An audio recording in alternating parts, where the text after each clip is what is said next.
In this video I thought we could take a quick look at my latest gaming pickup and hopefully my next gaming project. It's this thing here. It's an original arcade cab, or at least what's left of one, and I managed to get this for free. I got it on Gumtree. Gumtree's like the UK equivalent of like Craigslist. I suppose it's like Facebook Marketplace. They've got a freebie section where people just give away things that they don't want. And I happened to be browsing on it one morning and this popped up. So I messaged the seller and went and collected it. But as you can see, it is missing a few bits and pieces, but it should make for a really good project. I'll give you a quick walk around, you can have a look. So I don't know what this originally was. The closest thing I can find online is like a 1980s, mid-80s Bass cabinet, BAS. It's like a UK arcade cab manufacturer. Maybe someone else will be able to tell me what it is. I think this used to be the original colour. You can see it's got a kind of vinyl cover on it. It's like heavy duty chipboard with the piping. You got your handles on it. Big heavy duty wheels at the bottom. So it's been a proper commercial arcade cab. And we'll take you around the front, you can have a look. So I think that used to be the original colour there, that kind of grey. Obviously it's missing a lot of parts. We're missing the marquee. We've got the bracket for it though, so it's not too bad. Missing the monitor and all the hardware.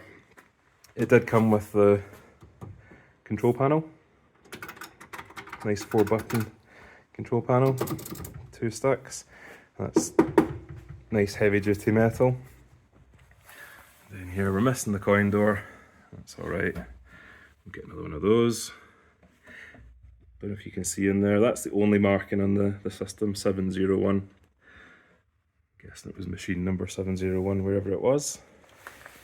And it's a bit tatty, but I kind of like that.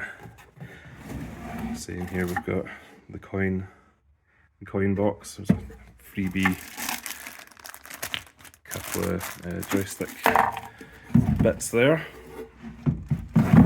So I'll need to make a new panel for this. It's meant to have a panel that sits in these slots, and then there's a lock for it, but that should be easy enough to make.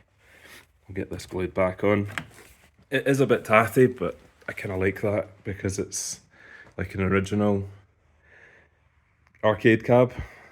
Kind of makes it more kind of authentic. I don't want to do like a complete restoration and make it perfect.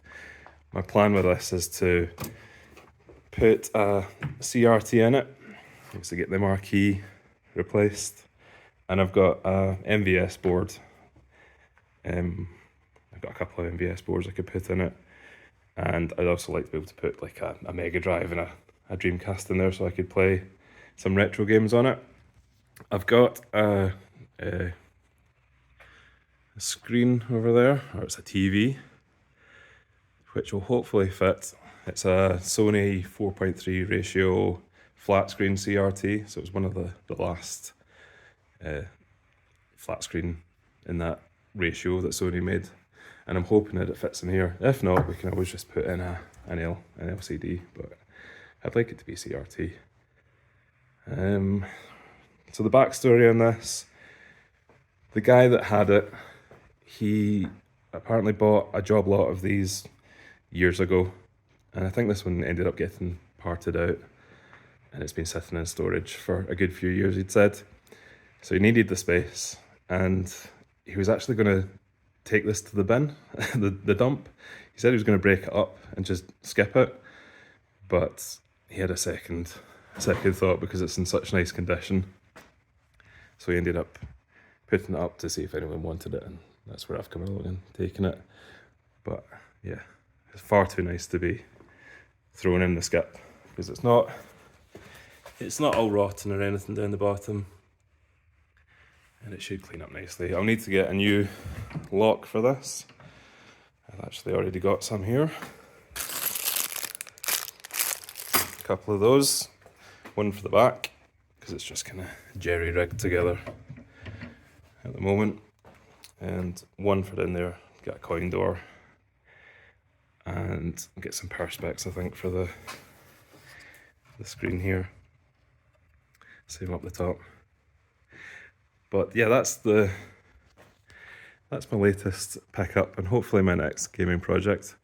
I thought I'd just do a wee video to kind of document the process. So the next thing I'll do is I'll dig out that TV over there. I'll keep it inside for a couple of days just to reacclimatise to the indoor temperatures, because this is out in my garage and it's a bit cold out here. So yeah, and I'll go look for the hardware that I've got and see what will work with this. So if anyone knows what kind of cabinet this originally was, let me know. As I say, the closest thing I can find to it was a BAS cabinet, BAS. I think it's just a generic UK company that made cabinets. I'm not sure what was in this originally. The guy that I got it from said he thought it had an MVS unit in it, which would make sense with the 4 buttons. And yeah, I don't think this is original, because that would be in much worse condition if that was a sticker that had been on it since it was in an actual arcade. So there we go. Yeah, so thanks for watching, and I'll hopefully post an update on this soon.